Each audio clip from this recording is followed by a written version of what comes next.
চকরিয়া সরকারি college online ক্লাসের পক্ষ থেকে তোমাদেরকে জানাচ্ছি স্বাগত। দীর্ঘদিন প্রাতিষ্ঠানিক ক্লাস থেকে আমরা বিচ্ছিন্ন ছিলাম, কিন্তু যেহেতু পরীক্ষা অতি সন্নিকটে, ছাত্রছাত্রীদের পড়ালেখার চিন্তা ভাবনায় যাতে সুফল আসে সেজন্য আমরা অনলাইন ক্লাস নেওয়ার সিদ্ধান্ত নিয়েছি। শুরুতে আমি আমার পরিচয় দিচ্ছি। আমি সাইফুল ইসলাম, প্রভাষক, অর্থনীতি বিভাগ, চকরিয়া সরকারি কলেজ। আজকে আমরা আলোচনা করব অর্থনীতির প্রথম পত্র, প্রথম অধ্যায়, মৌলিক অর্থনৈতিক সমস্যা ও সমাধান। আলোচ্য বিষয়ের মধ্যে আছে অভাব, অভাবের বৈশিষ্ট্য। অনেকগুলো আমরা বৈশিষ্ট্য দেখতে পাচ্ছি।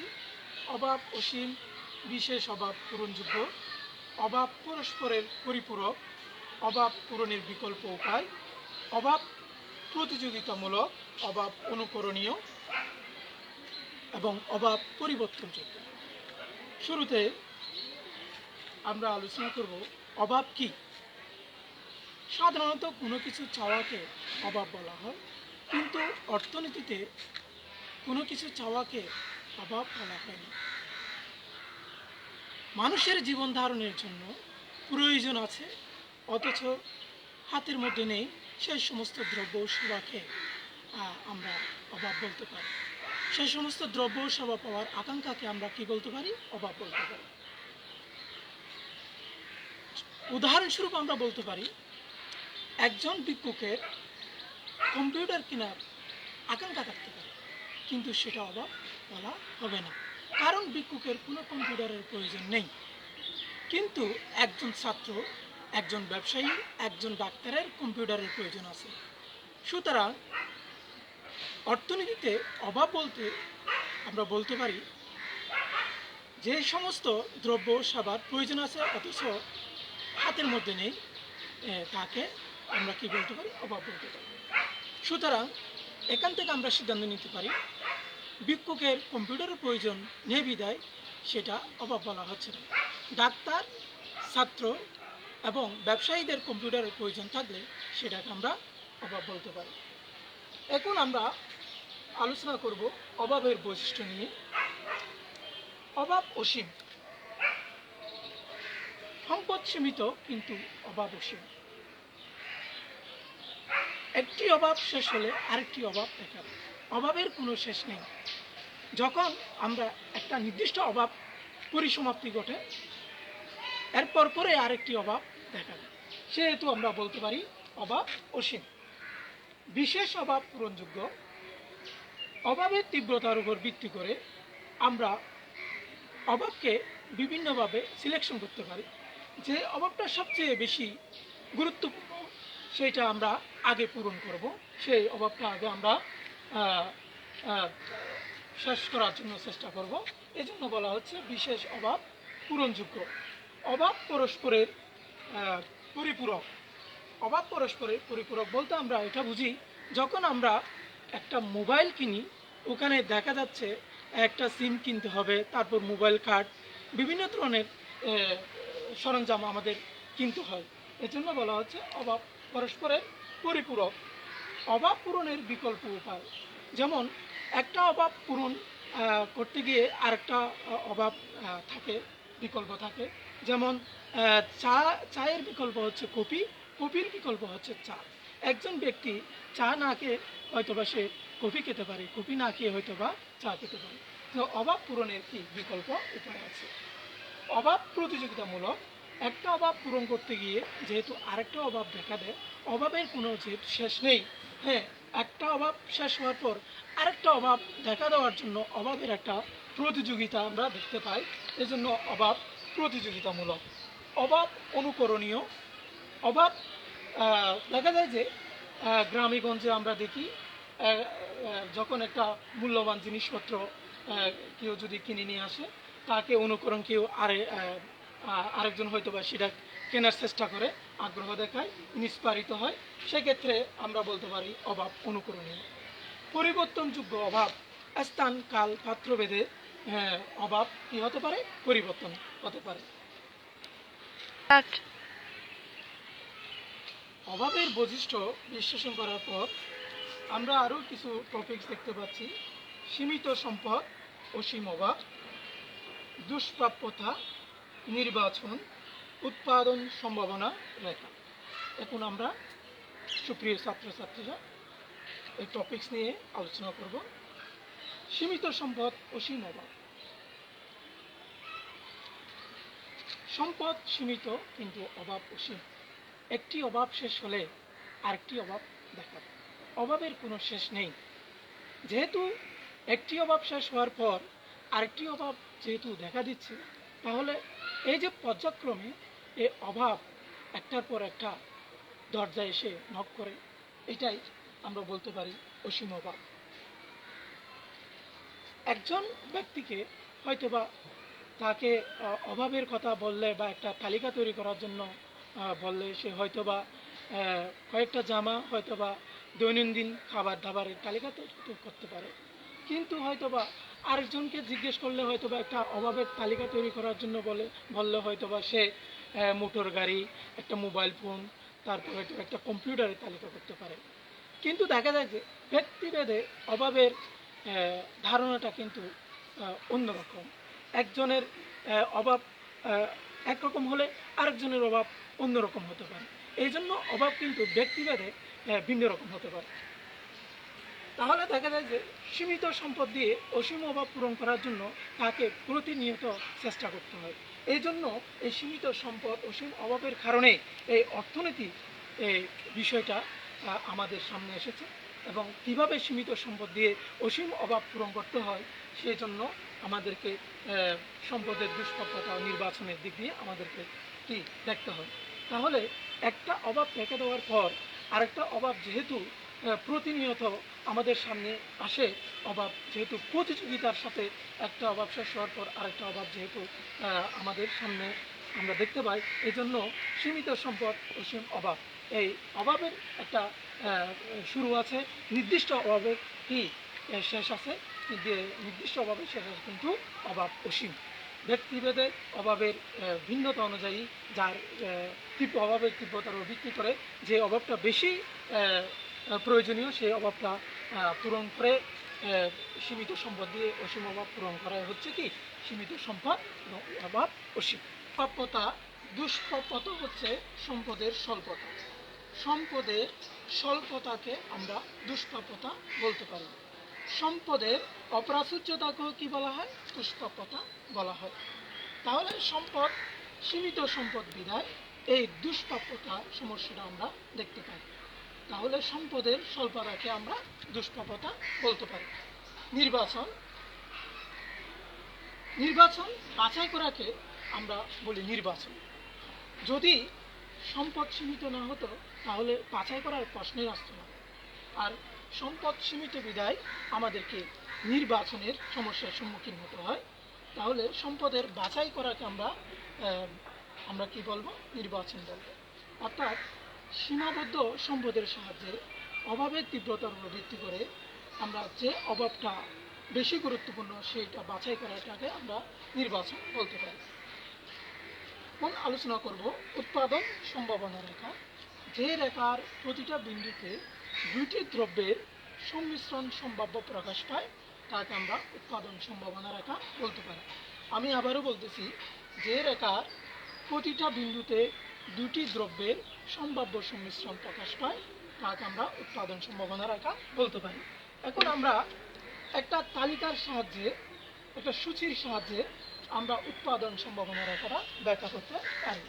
শুরুতে আমরা একটা সূচি তৈরি করার জন্য চেষ্টা করব।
আমরা একটা উৎপাদন সম্ভাবনা রেখার সূচি বা তালিকা তৈরি করলাম। এখান থেকে আমরা উৎপাদন সম্ভাবনা রেখাটা অঙ্কন করে দেখাতে পারি। তারপরে আমরা উৎপাদন সম্ভাবনা রেখার চিত্রটা ব্যাখ্যা করার চেষ্টা করব। তাহলে আমরা সংমিশ্রণ দেখতে পাচ্ছি এখানে A B C D E. X দ্রব্য দেখতে পাচ্ছি 0 একক, 4 একক, 7 একক, 9 একক, 10 একক। ওয়াই দ্রব্যের সংমিশ্রণ আমরা দেখতে পাচ্ছি 10 একক, 9 একক, 7 একক, 4 একক, 0 একক। এক্স দ্রব্যের বলতে গেলে ওয়াই দ্রব্যগুলার একেবারে বিপরীত। এক্স সংমিশ্রণে এক্স দ্রব্য যখন 0 একক, ওয়াই দ্রব্য হচ্ছে 10 একক। আর এক্স দ্রব্য যখন বৃদ্ধি পাচ্ছে তখন ওয়াই দ্রব্য দেখা যাচ্ছে এখানে হ্রাস পেয়ে যাচ্ছে।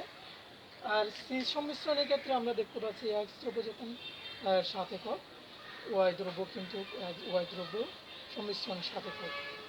এখন আমরা এই সূচি বা তালিকাটা ব্যবহার করে আমরা একটা উৎপাদন সম্ভাবনা রেখা অঙ্কন করব।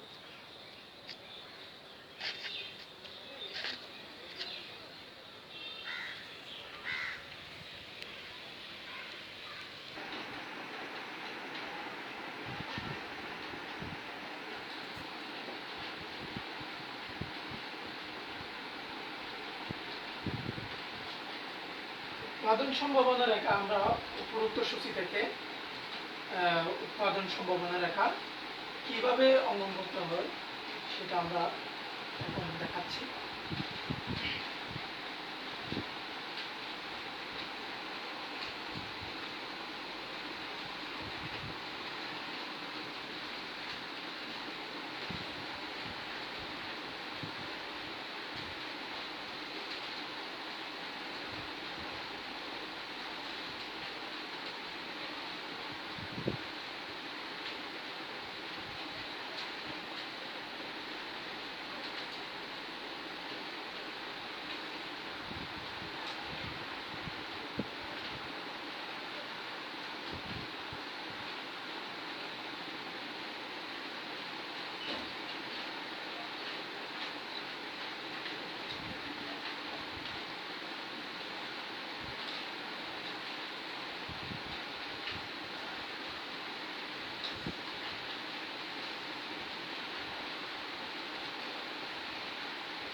এখানে এক্স দ্রব্যের যে সংখ্যাগুলো আমরা দেখতে পাচ্ছি 0 থেকে 10 পর্যন্ত, আমরা এখানে ওএক্স, ওয়াই অক্ষ, ওয়াই দ্রব্য, এটা হচ্ছে এক্স দ্রব্য। তাহলে আমরা ভূমি অক্ষে এক্স দ্রব্য ধরলাম, লম্ব অক্ষে ওয়াই দ্রব্য ধরলাম। এখন আমি সংমিশ্রণ বিন্দুগুলো দেখাচ্ছি। যখন এক্স দ্রব্য যখন 0 তখন ওয়াই দ্রব্য 10 একক, সংমিশ্রণ হচ্ছে কত? 1। তাহলে আমরা এটা এ দিতে পারি। বি সংমিশ্রণে এক্স দ্রব্য যখন 4 তখন ওয়াই দ্রব্য হচ্ছে কি 9 একক। তাহলে এক্স দ্রব্য যখন 4 তখন ওয়াই দ্রব্য হচ্ছে 9 একক।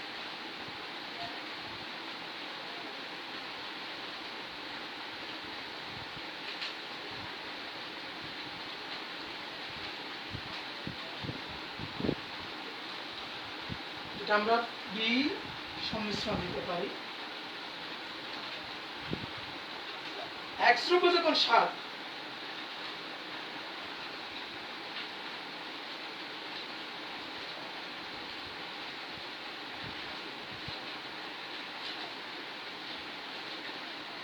সংমিশ্রণ হচ্ছে কি সি।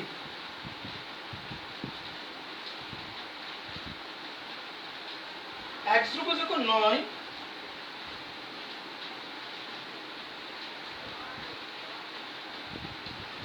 ওয়াই দ্রব্য হচ্ছে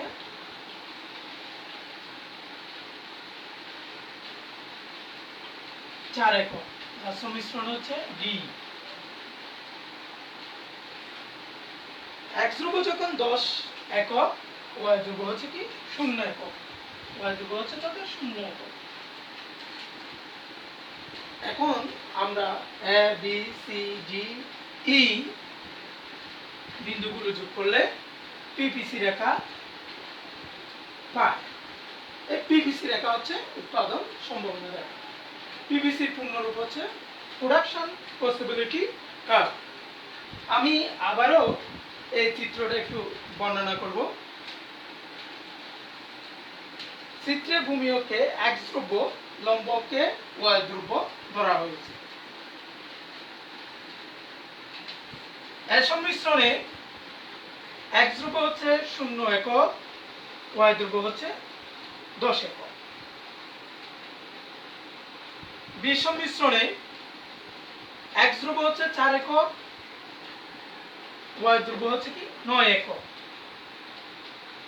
সি সংমিশ্রণে এক্স ধ্রুব যখন 7 একক, ওয়াই ধ্রুব হচ্ছে কি 7 একক। সংমিশ্রণ বিন্দু হচ্ছে সি। ডি সংমিশ্রণে আমরা দেখতে পাচ্ছি এক্স ধ্রুব 9 একক আর ওয়াই ধ্রুব হচ্ছে কি 4 একক। ই সংমিশ্রণে এক্স ধ্রুব হচ্ছে 10 একক আর ওয়াই ধ্রুব হচ্ছে সংমিশ্রণ ওয়াই ধ্রুব হচ্ছে 0 একক, যার সংমিশ্রণ দেখানো হয়েছে ই। এখন এ বি সি ডি ই বিন্দুগুলো যোগ করলে আমরা এটা পিপিসি রেখা পাই। এই পিপিসি রেখাটাই হচ্ছে উৎপাদন সম্ভাবনা রেখা। উৎপাদন সম্ভাবনা রেখার সংজ্ঞা দিতে গিয়ে আমরা যেটা বলেছিলাম যে রেখার প্রতিটা বিন্দুতে দুইটি দ্রব্যের সংমিশ্রণ। এখানে ই বিন্দুতেও দুইটা দ্রব্যের সংমিশ্রণ হয়েছে, ডি বিন্দুতেও দুইটা দ্রব্যের সংমিশ্রণ হয়েছে, সি বিন্দুতেও দুইটা দ্রব্যের সংমিশ্রণ হয়েছে, বি বিন্দুতেও দুইটা সংমিশ্রণ হয়েছে, এ বিন্দুতে দুইটা সংমিশ্রণ হয়েছে। এ বিন্দুতে যদি উৎপাদন করতে যাই তাহলে আমরা সবগুলোই কিন্তু ওয়াই ধ্রুব পাবো, আমরা কিন্তু এক্স ধ্রুব পাবো না, কেননা এক্স ধ্রুব হচ্ছে 0 আর ওয়াই ধ্রুব হচ্ছে কি 10 একক। আমরা সাডও সেটা দেখতে পাচ্ছি। আর বি বিন্দুতে উৎপাদন করতে গেলে আমরা এখানে 4 একক এক্স ধ্রুব পাওয়া গেল, কিন্তু 9 একক কিন্তু ওয়াই ধ্রুব পাচ্ছি। সেটা সংমিশ্রণের তালিকাও দেখা যাচ্ছে, আমরা চিত্র দেখতে পাচ্ছি। এভাবে আমরা প্রাপ্ত বিন্দুগুলো যোগ করলে আমরা পিপিসি রেখা পাবো। আর পিপিসি রেখার সংমিশ্রণে কিন্তু উৎপাদন সম্ভব। পিপিসি রেখার ভিতরে যদি এক বিন্দুতে যদি আমরা উৎপাদন করি আর পিপিসি রেখার বাইরে জি বিন্দুতে যদি উৎপাদন করি তাহলে জি বিন্দুতে উৎপাদন করা সম্ভব নয়, কারণ প্রকৃতির মধ্যে সম্পদ সীমিত। এই সীমিত হওয়ার কারণে এই পিপিসি রেখার বাইরে উৎপাদন করা যাবে না। আর এক বিন্দুতে যদি উৎপাদন করি তাহলে আমরা সম্পদের অপূর্ণ ব্যবহার হবে, অনেকগুলো সম্পদ অপচয় হবে। এই জন্য উৎপাদন সম্ভাবনা রেখার প্রাপ্ত বিন্দুতে উৎপাদন করতে হবে, উৎপাদন সম্ভাবনা রেখার বাইরেও এবং ভিতরে উৎপাদন করা যাবে না। আর যদি ভিতরে এক বিন্দুতে উৎপাদন করতে চাই তাহলে সম্পদের অপূর্ণ ব্যবহার হবে, সম্পদের অপচয় হবে। আর যে বিন্দুতে উৎপাদন করলে সম্পদ সীমিত হওয়ার কারণে উৎপাদন সম্ভব না। তাহলে আমরা উৎপাদন সম্ভাবনা রেখা সম্পর্কে আমরা জানতে পারলাম, এবং যদি পরীক্ষায় আসে আমরা যে কোনো চার্ট থেকে আমরা উৎপাদন সম্ভাবনা রেখা অঙ্কন করতে পারি। ছাত্রীরা, এখন আমরা আলোচনা করব সুযোগ ব্যয়। সুযোগ ব্যয় কোনো দ্রব্য পাওয়ার সুযোগ ছেড়ে দেওয়াকে আমরা সুযোগ ব্যয় বলতে পারি। কোনো দ্রব্য পাওয়ার জন্য অপর দ্রব্যের উৎপাদন যতটুকু পরিহার করতে হয় তাকে আমরা সুযোগ ব্যয় বলতে পারি। দুটি দ্রব্যের মধ্যে একটি দ্রব্যকে পেতে হলে অপর দ্রব্যের সুযোগ যতটুকু পরিহার করতে হয় তাকে আমরা সুযোগ ব্যয় বলতে পারি। উদাহরণস্বরূপ বলতে পারি, একজন কৃষক একটা জমিতে ধান উৎপাদন করতে পারে, পাট উৎপাদন করতে পারে। এখন সে সিদ্ধান্ত নিচ্ছে সে কি পাট উৎপাদন করবে নাকি ধান উৎপাদন করবে। যদি ধান উৎপাদন করতে চায় তাহলে তাকে পাট উৎপাদন পরিহার করতে হবে, আর যদি পাট উৎপাদন করতে চায় তাহলে তাকে ধান উৎপাদন পরিহার করতে হবে। এই দুইটা দ্রব্য থেকে যে কোনো একটা বাছাই করার হচ্ছে কি সুযোগ ব্যয়। তাহলে ধান উৎপাদনের সুযোগ ব্যয় হচ্ছে পাট উৎপাদন, আর পাট উৎপাদনের সুযোগ ব্যয় হচ্ছে কি ধান উৎপাদন। এই সুযোগ পেয়ে এটা আমরা সংজ্ঞাটা আমরা চিত্রের সাহায্যে একটু ব্যাখ্যা করতে পারি। আমরা একটা চিত্রের মাধ্যমে সুযোগ পেয়ে ধারণাটা ব্যাখ্যা দেব।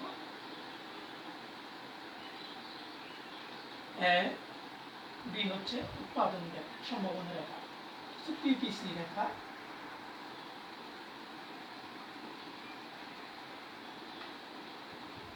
ধান, পাট। চিত্রে ভূমি অক্ষে আমরা দেখতে পাচ্ছি ধান ধরা হয়েছে, আর লম্ব অক্ষে পাট উৎপাদন করা হয়েছে।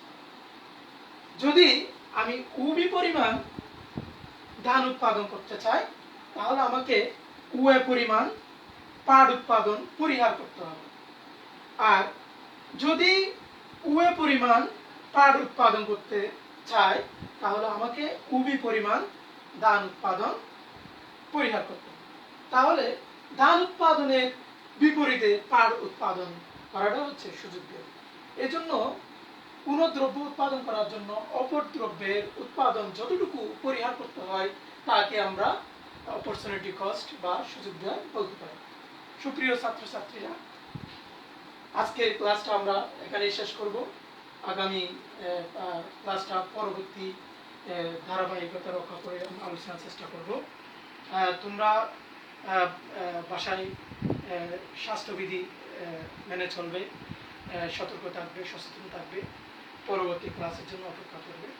আর এই ক্লাসটা কলেজের ওয়েব পেজে তোমরা পেতে পারো, আমি আপলোড করে দেব। কোনো ধরনের প্রশ্ন থাকলে মেসেঞ্জারে নক করে প্রশ্ন করবে। তোমরা সবাই ভালো থাকো, সুস্থ থাকো এই প্রত্যাশায় আজকে ক্লাসটা এখানে শেষ করলাম। ধন্যবাদ। সবার সুস্বাস্থ্য কামনা করে আমার ক্লাসটা এখানে শেষ করলাম।